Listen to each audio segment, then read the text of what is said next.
들이 아주 집요하게 핍박을 합니다. 또 여기서 함께 선동이 되었던 고위층 사람들의 박해가 있었어요. 그래서 바울 일행이 안디옥을 떠나서 지금 이고니움으로 선교지를 이제 옮기는 거예요. 자, 그런데 이 이고니움에서도 안디옥과 똑같은 방식으로 유대인 회당에 들어가서 복음을 전합니다. 그러니까 이 회당의 예배라고 하는 것은 뭐냐? 먼저 구약 성경을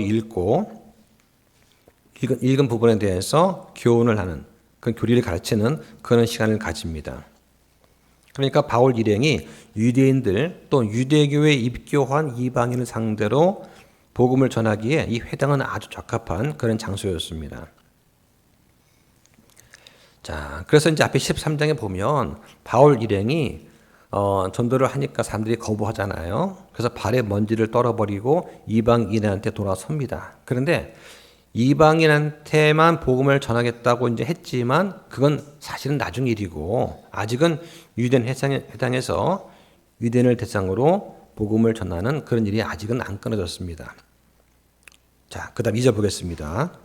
자, 여기 보니까 믿지 아니하는 유대인들 나옵니다.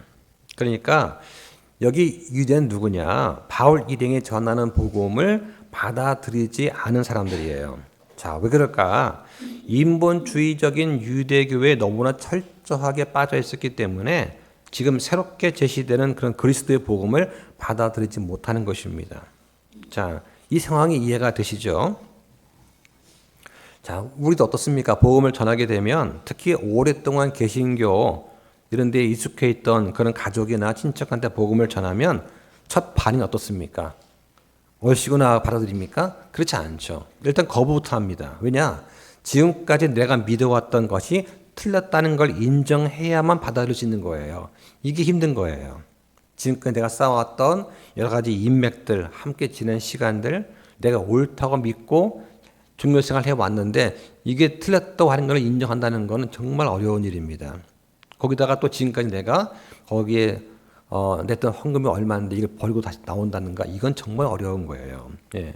그러니까 그 삶은 내 인생의 전부였기 때문에 개신교에 오래 몸 담고 있던 사람들은 정말 나오기 힘듭니다. 그래서 어떤 복음을 듣고서 또 바른 신약교회의 교리를 듣고서 이걸 인정하는 것도 어렵지만 인정한다고 해도 기존의 것을 버리고 나온다는 건 정말 어려운 거예요. 자, 근데 와보니까 어떠냐? 분명히 바른 성경, 바른 교회인 건 분명합니다. 그로 인한 기쁨이 분명 내 안에 있어요. 자, 근데 뭐가 문제냐? 나와서마다 보니까 이 독립침례교회 교회 성도들은 어떤가? 다른 거예요. 예. 기존 교회만큼 그렇게 성숙한 사람이 많은 것도 아니고 교양이 있는 것도 아니고 매너도 좀 부족한 것 같고 한마디로 예의 바르게 행하는 것이 부족하다는 느낌을 많이 받았어요. 제 첫인상입니다. 너무 바리새인적이에요. 차갑습니다. 자기 중심적인 믿음 생활하는 사람이 거의 대부분이었습니다. 공의와 사랑을 말하면서 희생적인 사랑을 실천하기보다는 지식적인 추구만 하는 사람들이 제가 볼 때는 독립침례교회가 압도적으로 많아요. 이걸 보면서 제가 이제 처음에 당황하고 이제 실망했던 겁니다. 그 왜 그럴까? 아마 주변 교회나 교단으로부터 많은 공격을 받아서 그런 건 아닌가? 아니면 우리가 믿는 성경과 교리를 비판하고 헐뜯는 사람들이 있기 때문에 그들한테 대한 반응이 예민해졌기 때문에 아닌가? 그런 것도 아마 있을 것 같아요. 그래서 반갑습니다. 제가 이제 개신교에서 제가 이렇게 개종교실로 왔습니다. 하고 막 반갑다라고 이제 오픈하고 다가가는데 그들은 일단 경계부터 해요. 이 사람이 어떤 출신이고 어떤 생각이 있는가부터 딱 이제 자로 재면서 체크를 하고 그리고 받아들이려고 해요. 아, 이게 상당히 경계심이 많구나. 이게 제가 처음 느낀 인상입니다. 그런 것들을 쭉 생각하면서 제가 독립침례교회를 여러 군데를 다녀봤어요. 근데 다 비슷비슷하더라. 분명히 바른 진리, 바른 성경, 바른 신약교회의 교리를 따라서 한다고는 하는데 그거를 하는 사람들의 성품, 인품은 개신교회만 못하다는 것이 제가 그때 느꼈던 생각입니다. 벌써 제가 독립침례교회 온 지 10년이 넘었지만은 10년 지난 지금 봐도 그런 것 같아요. 아직까지 그거는 크게 안 바뀌었습니다. 예. 이걸 생각하면서 과연 나는 어떻게 교회를 섬겨야 될 것인가. 이게 저한테는 개인적인 어떤 숙제 같은 거예요. 예. 자, 그 다음에 3절 한번 보겠습니다. 그들이 오랫동안 머물며 주 안에서 담대하게 말하며 그분께 그들의 손을 통해 표적들과 이적들이 이루어지게 허락하사 자신의 은혜를 말씀에 대하여 증언해 주시니라. 자, 여기 보니까 오랫동안 머물며 그랬습니다. 자, 이게 바울과 바나바가 이고니움에 오래 머물러 있었던 직접적인 원인이 뭘까? 아마 유대인들이 이방인들을 선동했기 때문일 것입니다. 사도들은 오래 머물면서 계속해서 복음을 증거하고 또 증거할 필요가 있었어요. 그러지 않으면 유대인들이 와가지고 바울이 말한 거 잘못됐다 하면서 선동해 버리면 그런가 하고 넘어갈 수 있는 사람이 많았다는 얘기예요. 자, 여기 보니까 표적들과 이적이 나옵니다. 그러니까 표적들과 이적들, signs and wonders라는 말이 성경에 8번 나와요. 그런데 그 중에서 사도행전에만 3번이 나옵니다. 그리고 이적들과 표적들 이렇게 단어가 바뀌는 순서가 이게 사도행전에 2번. 그래서 표적과 이적이라는 말 자체가 사도행전에만 5번 나옵니다. 주님께서는 어려운 가운데 복음을 전하는 자들을 위해서 이 표적들과 이적들을 허락하셨습니다. 자, 표적, 이적, 기적 이 3가지는 뭐 거의 동의어라고 할 수 있어요. 구분한다면 표적은 뭐냐, 이적의 목적이 뭐냐, 즉 하나님께서 지금 일하고 계신다라고 하는 것을 보여주는 거, 이게 표적의 목적입니다. 자, 이적이 뭐냐? 이적은 자연 법칙을 거슬러서 발생하는 그런 초자연적인 그런 기적의 특성을 강조할 때 쓰는 말이 이적이라고 합니다. 또 기적은 뭐냐? 기적은 본래 목적이 이것이 하나님의 말씀이다 하는 것을 확증하는 그 목적이 기적이에요. 그러니까 기적을 베풀므로써 이게 하나님께서 하신 일이구나 하는 것을 이제 인정해 확증하게 된 것이죠. 그래서 어떻게 보면 창조물들이 살아서 움직이고 숨을 쉬는 것 자체가 기적이다. 예. 이 우주의 수많은 별들 중에서 지금까지 수많은 학자도 연구했지만 이렇게 동물들, 나무들, 그죠? 예, 또 물고기들, 그다음에 사람 이런 존재가 살아 숨쉬는 행성은 이 우주에 이 지구밖에 없어요. 예. 아직까지는 없는 겁니다. 예. 있기를 바라겠지만 학자들은 없어요. 예. 자, 그러면 성경에 보면은 인류 역사에 3가지의 기적 시기가 있다라고 말합니다. 첫 번째는 뭐냐? 모세와 여호수아 시대입니다. 이 시기가 율법 수요부터 약 100년 동안 지속이 되었고요. 둘째는 엘리야와 초기 대언자들 시대입니다. 이때는 150년 동안 지속이 되었어요. 그리고 마지막이 예수 그리스도부터 사도들이 활동할 때까지, 이때가 약 70년 정도 됩니다. 그러니까 인류 역사가 6,000년이니까 지금까지 기적이 발생한 시기는 얼마예요? 뭐 끽해봐야 320년? 5%도 안 되는 거예요. 5%. 또 예수님께서도 지상 생애 동안 이 3년 반 동안 생하시면서 공생하시면서 기적이 일어난 게 몇 프로냐? 9%밖에 안 돼요. 예. 그러니까 우리가 일상적인 생활에서 매일 기적을 일어나게 기대한다? 이거는 비생명적인 그런 생각이다 라고 할 수가 있습니다. 자, 그 다음에 4절을 보겠습니다. 그러나 그 도시의 무리가 나뉘어 일부는 유대인들의 편을 들고 일부는 사도들의 편을 들므로. 자, 바울과 바나바가 같이 복음을 전했더니 이고니움 사람들이 복음을 받아들여서 믿는 사람 한편, 그 다음에 대적하는 사람들 또 한편, 이 갈라진 거예요. 자, 이렇게 분열과 갈등 현상하는 것은 복음이 전해지는 곳은 항상 흔히 일어나는 그러한 일이었습니다.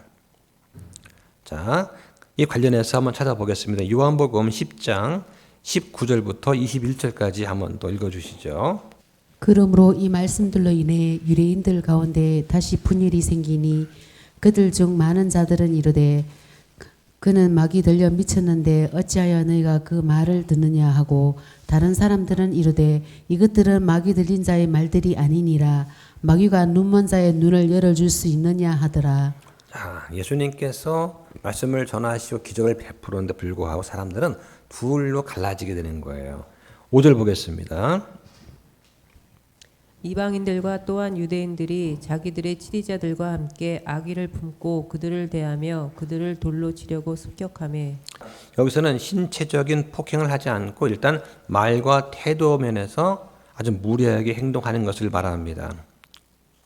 그런데 치리자와 함께 했다. 그러니까 이고니엄 성의 통치자들까지 이 음모에 지금 개입되어 있다는 것을 알 수가 있는 거죠. 자, 어떻게 했습니까? 돌로 치려고 했다. 그러니까 중대한 범죄자를 돌로 치는 것은 유대 사회에서 옛날부터 내려져 오는 유대 사회 관습이에요. 그러니까 지금 두 사도에 대한 박해를 갖다가 돌로 치료했다는 것은 뭐냐? 선동의 주범들이 바로 유대인이었다 하는 것을 알 수가 있는 것이 되겠죠. 자, 6절과 7절 보겠습니다. 그들이 그것을 알고 루가오니아의 도시인 루스드라와 더베와 그 주변 지역으로 도피하여 거기서 복음을 선포하니라. 자, 여기 보면 이제 루가오니아가 나오죠. 자, 지도 한번 또 보여드릴까요? 그 안디옥의 오른쪽에 보면은 루가오니아가 있어요. 위쪽에. 자, 안디옥 위쪽, 오른쪽 루가오니아. 화살표 더 위로. 좀만 더 위로. 네, 거기 있습니다. 루가오니아. 자, 루가오니아는 이제 비시디아의 동북쪽에 위치해 있습니다. 예, 여기에 속해 있던 곳 중 하나가 루스드라예요. 예, 루스드라 보이시죠? 루스드라. 예, 그 밑에 있습니다. 그래서 이고니엄에서 서남쪽으로 약 45km 지점입니다. 자, 여기는 2차 전도 여행 시 바울이 만난 바울의 영적인 아들이었던 디모데의 고향이기도 합니다. 원래 이 루스드라는 로마의 퇴역 군인들이 주축이 되어서 이루어진 도시예요. 예, 그러면서 우상 숭배가 아주 왕성했던 그런 도시입니다. 자, 그다음에 이제 더베가 나오죠. 더베. 예, 더베. 예, 더베 있습니다. 자, 루스드라에서 동쪽으로 약 30km 정도 위치해 있습니다. 자, 이것은 이제 바울이 아시아 전도 여행을 할 때 동역했던 가이오의 고향이기도 합니다. 가이오가 사도행전 20장 4절에 나와요. 예. 그리고 이제 여기는 바울과 바나바의 1차 선교 여행의 마지막 도시이기도 합니다. 지금 이제 바울과 바나바가 이고니움에서 핍박을 받아서 피해서 도망쳐 왔지만 숨어버리지 않고 담대하게 다시 복음을 전하고 있습니다. 자, 8절 보겠습니다. 루스드라에 발이 허약한 어떤 사람이 앉아 있었는데 그는 자기 어머니 태에서부터 불구가 되어 결코 그런 적이 없더라. 자, 이제 8절부터 18절까지는 루스드라의 사역 중에서 불구로 태어나서 평생 걸어본 적이 없는 자에 대한 치유와 이적에 대한 사건이 이야기 나옵니다. 자, 이것과 관련해서 당시 그 루스드라 사람들이 이 바울과 바나바를 신으로 경배하려고 했던 그런 사건을 이제 기록하고 있습니다. 자, 근데 그런 사건을 이 기록한 것이 누구죠? 누가 아닙니까? 의사잖아요. 그러니까 의학적인 소견을 가지고 자세하게 기술을 할 수도 있는데 지금 이제 누가가 하나의 에피소드 같은 사건을 길게 기록을 하게 됩니다. 자, 그러면서 이 사건이 루스드라에서의 사역이 얼마나 역동적이었는가 하는 것을 지금 보여주려고 하는 것이죠. 베드로가 앞에 사도행전 3장에서 성전 미문에 앉아있던 구제물을 요청하던 그런 사람을 완치시킨 사건과 요 14장 사건이 이제 비교가 돼요. 그러면서 누가는 지금 뭘 말하고자 하는 건가? 베드로가 그 성전 미문에 앉아서 구제물 요청하던 그 사람을 완치시킨 사건들 못지않게 이 바울이 바로 12사도에 비해서 조금 더 부족하지 않다는 점을 아마 입증하기 위한 것이 아닌가, 이런 부분들이 좀 보이고 있어요. 자, 그 다음 9절 보겠습니다. 바로 그 사람이 바울이 말하는 것을 듣고 있었는데 바울이 그를 똑바로 바라보고 병고침 받을 만한 믿음이 그에게 있음을 알고는. 자, 여기서 이제 딱 들어온 단어가 뭘까요? 병고침을 받을 만한 믿음. 이 단어가 들어와요. 자, 바울은 지금 이방 땅에서 선교를 하고 있는 중입니다. 근데 비시디아 안디옥에서나 이고니움처럼 여기 루스드라에서도 예수 그리스도에 관한 복음을 지금 전하고 있는 거죠. 자, 그런데 이 사건의 주인공인 어머니 태에서부터 불구가 된 안전뱅이도 그 말씀을 듣고 믿음이 생겼다. 자, 이걸 지금 보여주고 있는 거예요. 자, 그래서 믿음은 말씀을 들으면서 난다. 로마서 10장 17절 말씀이죠. 그러니까 십자가에서 죽으시고 매장되었다가 다시 일어나신 예수 그리스도를 통해서 죄들의 용서를 받고 의롭다고 인정하심을 얻을 수 있다는 그 바울의 그 복음, 이걸 듣고서 그렇다면 나와 같은 죄인도 구원받을 수 있을 것이라는 그 믿음을 아마 이 안전뱅이는 갖게 되었을 것입니다. 그런 믿음을 갖는 걸 보고 바울은 그런 생각 가진 이 안전뱅이한테서 이거 지금 자기 안에 있는 것 똑같은 어떤 성령의 어떤 기운을 느끼고 그 안전뱅이한테 다가간 것으로 지금 볼 수 있을 것입니다. 그래서 병 고침을 받을 만한 믿음이 있었다. 이거는 바울의 보험을 듣고 그렇다면 나 같은 사람한테도 치유가 가능하겠구나라고 하는 그 믿음이 그 안에 생겼다고 하는 것을 알 수가 있겠습니다. 자, 10절부터 12절까지 보겠습니다.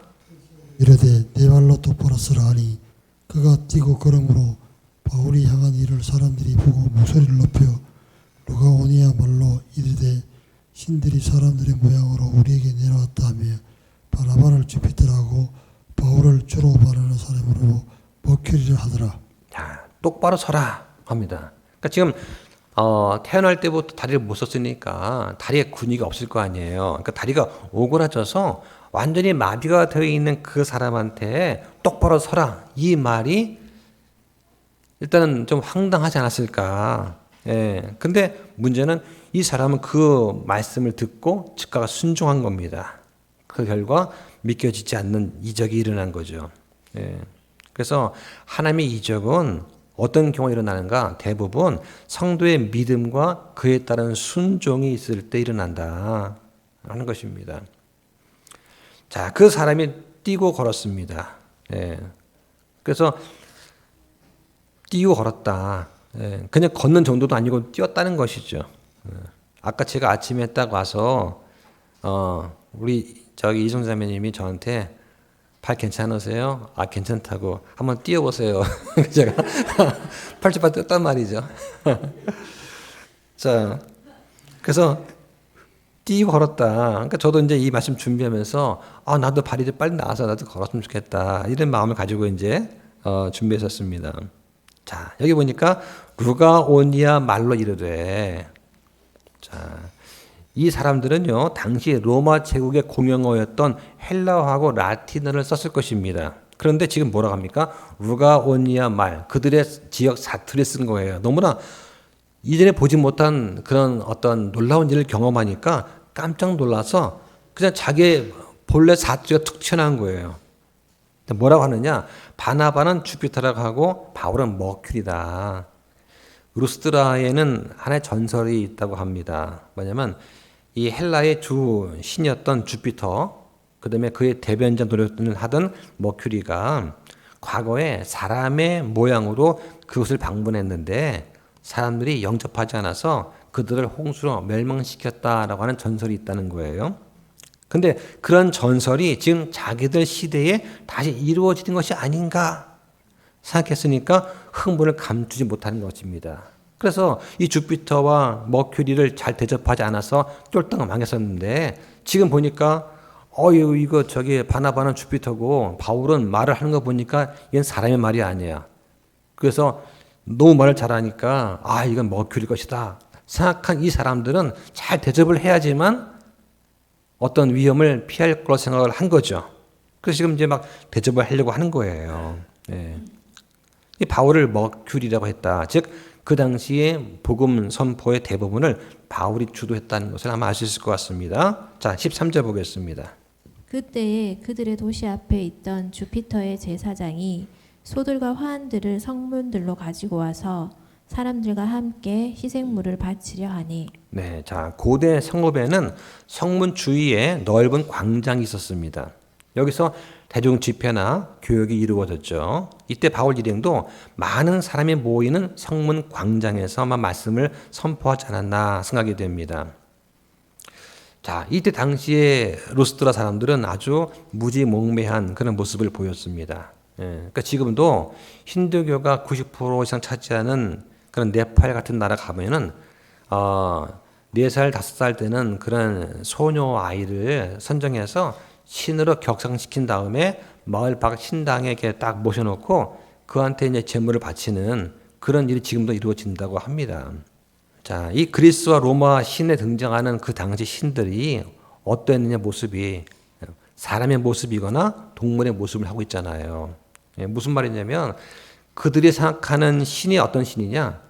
사람이 살아가는 이 인간 세상과 같은 이런 제한된 공간 속에서 사람과 비슷하게 생활하고 있는 그런 유한한 그런 신이라고 생각을 한 거예요.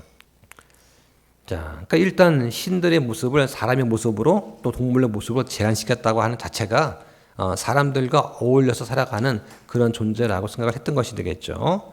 자, 14절과 5절 보겠습니다. 사도들 곧 바나바와 바울이 이 말을 듣고 자기들의 옷을 찢으며 그 사람들 가운데로 달려 들어가 소리질러 이르되 선생들아 어찌하여 너희가 이런 일들을 행하느냐 우리도 너희와 같은 성정을 가진 사람들이니라 너희에게 복음을 선포하는 것은 너희가 이런 헛된 일들을 버리고 하늘과 땅과 바다와 그 안에 있는 모든 것을 만드신 분 곧 살아계신 하나님께로 돌아오게 하려 함이라. 네. 자, 여기 보니까 이제 우리도 너희와 같은 성정을 가진 사람들이다. 성정. 성정이라는 말은 사람의 마음을 이루는 성질 또는 마음씨 이런 뜻인데요. 네, 영어로 이제 passions라고 합니다. 주님께서도 육신을 입으심으로써 우리와 같은 성정을 가지셨습니다. 그로 인해서 우리의 연약함을 공감하시는 참 사람이셨습니다. 그렇죠? 또한 예수님께서는 완전한 신성을 지니신 참 하나님이시기도 했어요. 예, 그러니까 야고보서 5장 17절에 보면 엘리야는 우리와 같이 동일한 성정의 지배를 받은 사람이지만 비가 오지 않기를 기도하니 3년 6개월 동안 땅에 비가 오지 아니하였다. 예, 이런 말씀을 들으면서 이제 엘리야 같은 사람도 기도하니까 비가 멈추더라. 또 기도하니까 비가 오더라. 그러니까 우리도 기도하자. 뭐 이런 식으로 많이 얘기를 하는데 일단은 기본적인 생각은 우리와 같은 성정, 우리와 같은 성질, 우리와 같은 그런 마음을 갖고 있는 보통 사람이었다고 하는 것이죠. 자, 지금 사도들은 유일하신 한 하나님을 믿고 있는 사람들입니다. 그런데 사람들은 자기들을 마치 하나님처럼 떠받들어 주니까 이것은 하나님께서 받으셔야 될 경배를 사람이 대신 받는 신성 모독적인 그런 죄악처럼 받아들여진 것입니다. 그래서 옷을 찢은 것이죠. 근심과 슬픔을 표현하는 유대적인 관습이에요. 자, 그러니까 요즘에 어떻습니까? 소위 교주라고 하는 사람은 어때요? 예, 강단 앞에 서가지고 얘기를 하면 사람들이 마치 무슨 신인 것처럼 떠받들잖아요. 그 보면 참 신기합니다. 예, 그 이유가 뭐냐? 자기들 위에 참 하나님께서 계신다는 사실을 까맣게 잊기 때문에 그렇다. 자, 지금 여기 15절에 있는 말씀은 순수하게 이방인들을 대상으로 하는 설교입니다. 그래서 13장에서 유대인을 대상으로 한 안디옥에서 설교는 어땠냐? 유대인들이 익숙하게 알고 있던 구약 말씀을 인용하면서 설교했어요. 근데 여기 14장 여기는 뭐냐? 순수하게 이방인들을 대상으로 하기 때문에 이방인이 알 수가 있는 어떤 일반 은총, 자연 계시를 통해 설교를 합니다. 그러면서 이런 헛된 우상 숭배를 다 버리고 창조주께 돌아오라고 지금 설득을 하고 있는 것이 되겠죠. 자, 16절과 7절 보겠습니다.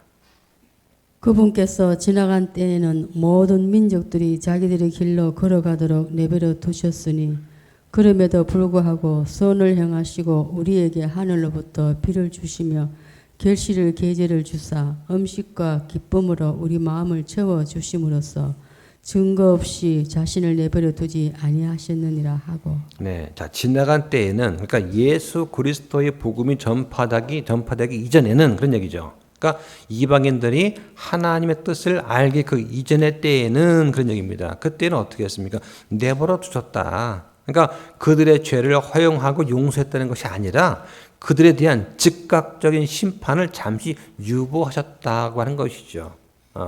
지금 얘들이 아직 뭘 모르는구나 하고 유보하신 거예요. 그러니까 이방인들이 이런 범죄를 해도 즉각 심판하지 않으시고 행하는 대로 잠시 이제 내버려 두신 겁니다. 자, 근데 이제 지금 어떻습니까? 이들이 하나님의 뜻을 알게 되었잖아요. 그러니까 그들의 범죄를 이제는 더 이상 간과하지 않으실 거라는 의미가 좀 내포되어 있습니다. 그러면서 범죄한 인간은 누구를 막론하고 하나님의 심판을 피할 수 없다. 예. 다만 그 가운데 우리가 복음을 듣고 구원 얻은 것은 오로지 하나님의 은혜의 결과다 하는 것이죠. 예. 그러니까 누구든지 범죄했으면 심판을 받는 것입니다. 죄의 대가는 사망이에요. 근데 그 많은 사람 가운데 우리는 어떻습니까? 우리는 지금 복음을 듣고 하나님을 아버지라고 부르면서 예수님과 공동 상속자가 됐잖아요. 이건 순전히 은혜 결과다. 예, 이건 은혜다라고 하는 것입니다. 10절에 증거 없이 자신을 내버려 두지 아니하셨다. 그러니까 하늘로부터 비를 내려주시고 결실의 계절을 또 주시고 음식과 기쁨으로 우리 마음을 채워주셨는데 이거는 하나님께서 이렇게 자연을 통해서 자신의 창조주신 것을 계시하신 겁니다. 그러니까 난 지금까지 하나님을 몰랐다. 모르는 건 내 책임 아니다. 누구나한테 알려주지 않았다라고 변명할 수 없다는 것이죠. 예, 누구든지 눈을 들어서 하늘을 보고 세상을 바라보면 창조주가 계신 것을 알 수가 있다라고 하는 것입니다. 이게 일반 은총이 되겠죠. 생의 말씀을 못 들었다고 해서 불순종에 대한 책임을 면할 수는 없는 것입니다. 예, 그런 면에서 우리는 하나님의 뜻이 무엇인지 정확히 알 수 있는 특별 계시, 즉 성령을 가지고 있어요. 이건 큰 복이고 은혜라고 할 수가 있습니다. 자, 18절과 19절 보겠습니다. 이렇게 말하여 겨우 그 사람들을 말려 자기들에게 희생물을 드리지 못하게 하니라. 어떤 유대인들이 안디옥과 이고니움에서 거기로 와서 사람들을 설득하고 돌로 바울을 쳐서 그가 죽은 줄로 생각하고는 도시 밖으로 그를 끌어내니라. 네, 여기 18절까지 보면은 루스드라 사람들은 바울과 바나바를 지금 신처럼 생각했습니다. 그런데 그들의 지금 환상이 철저히 깨져버린 그런 일이 이제 발생하고 있어요. 안디옥하고 이고니온에서 온 유대인들이 과거 거기서 전도하던 바울과 바나바를 비방하고 핍박했는데 쫓아냈습니다. 근데 그들에 대한 적개심과 분노가 사라지지 않아서 지금 이 먼 곳까지 쫓아온 거예요. 예. 그래서 안디옥에서 170km, 이고니움에서 45km 되는 거리를 달려와서 바울과 바나바를 대적합니다. 그만큼 이들은 유대교에 대해 열심히 있는 사람들이에요. 그리고 사도에 대한 증오심이 엄청 컸다고 짐작할 수가 있습니다. 여기 19절에 보니까 사람들을 설득했다. 그러니까 유대인들은 이 루스드라 사람들을 어떻게 설득했을까? 아마도 바울 일행을 가르쳐서 당신들이 지금 떠받들려고 하는 저 바울과 바나바는 주피터와 머큐리가 아니고 오히려 그들을 무시하는 자들이다 라고 아마 설득했을 것입니다. 왜냐하면 사람들이 정성을 갖다가 희생을 바치려고 하는데 거절했거든요. 그러니까 어떻게 보면 그들이 믿고 있는 종교에 따라서 이런 헌물을 받았어야 되는데 받지 않고 거절한 것은 성인을 무시했을 뿐만 아니라 스스로 주피터와 머큐리가 아니라고 하는 것을 인정한 것이죠. 오히려 그런 신들을 좀 무시했다. 이런 식으로 자꾸만 이제 선동했을 것입니다. 그렇게 해서 유대인들과 루스드라 사람들이 합세를 해가지고 바울을 죽일 정도로 돌로 친 거예요. 예. 나중에 바울이 고린도 교회에 보내는 그 두 번째 편지에서 내가 한 번 돌로 맞았다라고 회상을 합니다. 고린도 후서 11장 25절 나오죠. 아마 지금 이 경험을 아마 회상한 걸로 보여집니다. 자, 그 다음 20절 보겠습니다. 제자들이 그를 둘러섰을 때 그가 일어나서 도시로 들어갔다가 이튿날 바나바와 함께 더베로 떠나니라. 자, 지금 루스드 사람들이 대부분 바울을 성 밖으로 내치고 도시 안으로 이제 돌아갔습니다. 예. 자, 근데 이 제자들이 그를 둘러섰어요. 왜냐하면 바울 죽었나 보다. 예, 죽었으니까 장례라도 치러줘야지 하는 마음으로 둘러섰는데 바울이 이제 벌떡 일어나는 거죠. 예. 자, 여기는 제자가 누굴까? 아마 루스드라에서 믿음을 갖게 된 그런 사람들일 것입니다. 그런데 이 가운데 아마 디모데가 끼어 있을 거라고 보는 그런 견해가 있어요. 디모데가 원래가 루스드라 사람이거든요. 사도행전 16장 1절이 나오죠. 바울이 디모데를 본격적으로 데리고 다닌 것은 2차 전도 여행 때부터입니다. 그게 16장 3절에 나와요.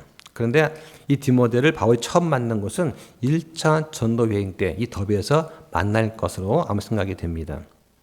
그러니까 바울이 2차 전도 여행으로 루스드라 왔을 때 디모데는 이미 제자로서 살아가고 있었던 것이죠.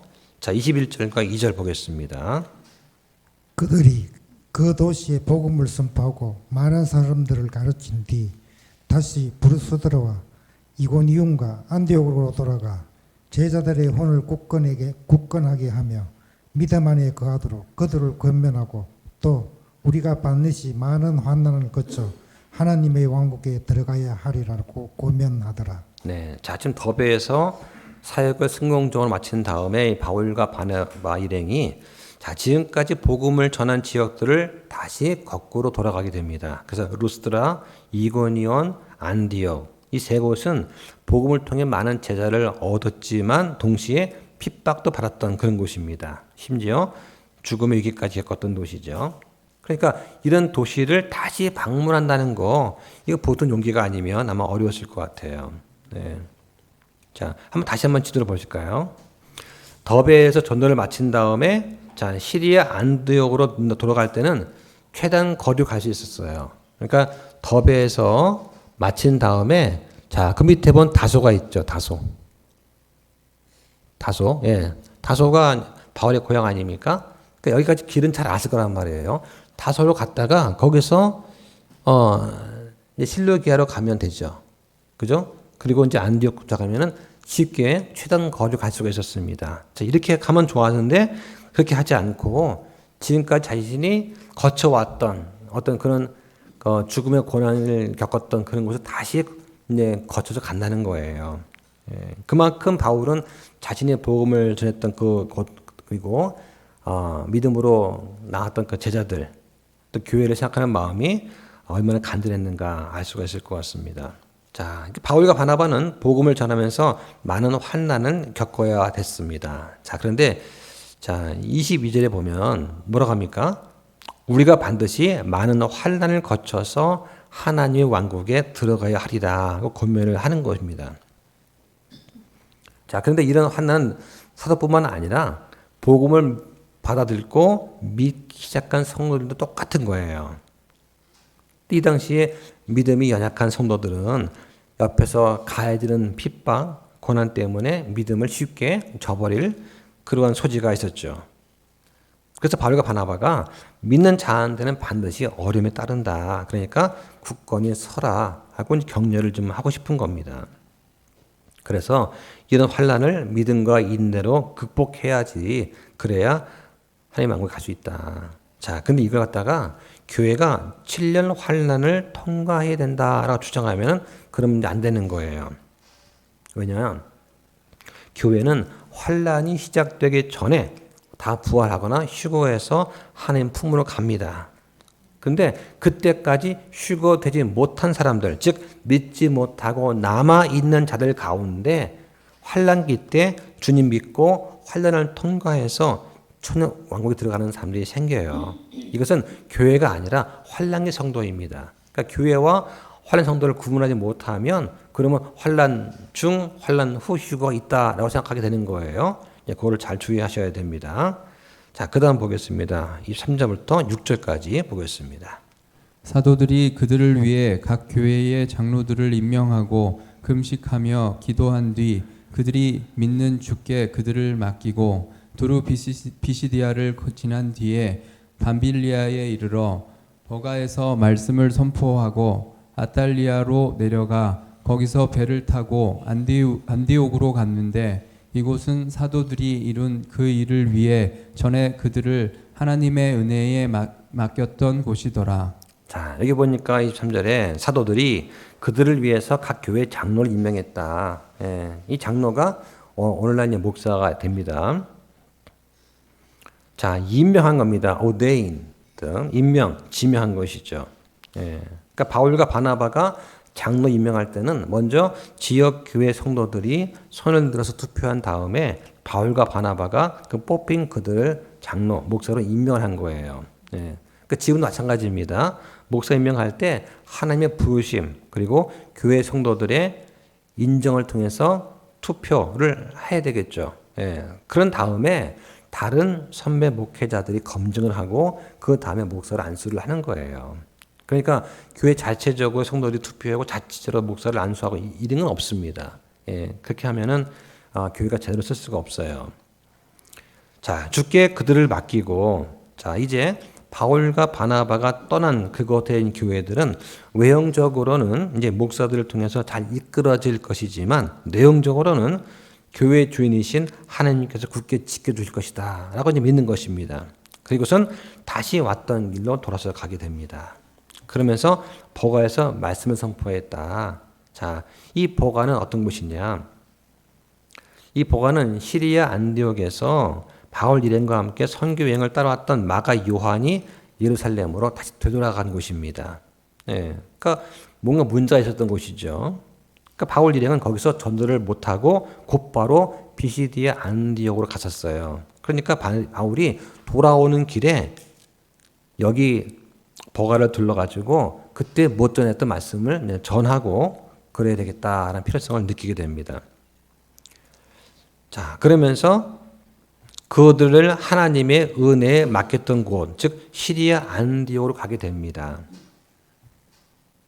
그러니까 안디옥 교회가 이 바울과 바나바를 선교지로 파송할 때 선교에 필요한 능력과 지혜와 모든 수단들을 하나님의 은혜에 전적으로 맡기고 위임했던 곳이죠.